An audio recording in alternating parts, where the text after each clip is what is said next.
In this video I want to show how to change a sine wave into a square wave.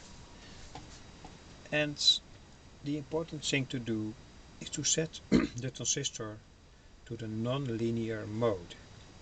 This is done by aligning this potentiometer to a certain value. This resistor prevents the NPN transistor from being damaged due to a too high base current, so this resistor is necessary. At first I want to demonstrate what happens when we change the value from this potentiometer here, and that's in fact the potentiometer that sets the transistor to a linear mode or a non-linear mode. Of course we need a non-linear mode here because we want to change the sine wave into a square wave.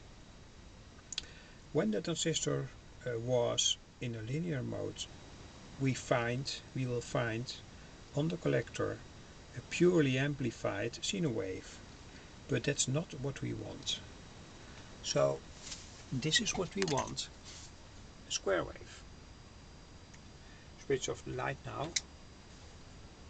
This is a square wave on approximately 50 kilohertz.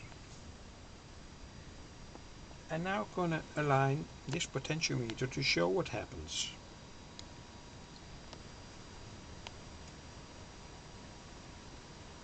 So when we change the value from the potentiometer at the base, we can change the duty cycle, and it's very critical, I have to say it. The oscillation even is even not amplified. The whole circuit stops when I change the value from this potentiometer too much. But we can see that the duty cycle can be changed by aligning this potentiometer, and that's this potentiometer P1 on the base. Now we go to 50 hertz. One moment. I have to set the oscilloscope to some other settings. Take some time. This is 50 hertz, and when we again change the value from P1 here, so in fact we change the way the transistor operates, this is what happens. The duty cycle changes. So in fact exactly the same phenomenon. So this is a way to change the duty cycle from the schematic, from the circuit.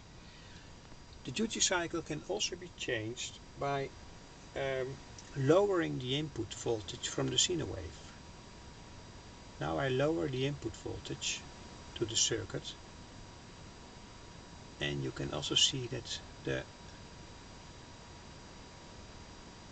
duty cycle changes, and also the waveform changes, but I can correct it with the help of the potentiometer on the base.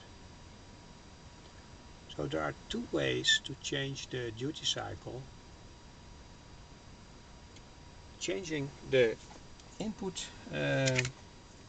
value here and the voltage on the base from the transistor. Go back to approximately 1000 hertz now. Change the input voltage from the sine wave generator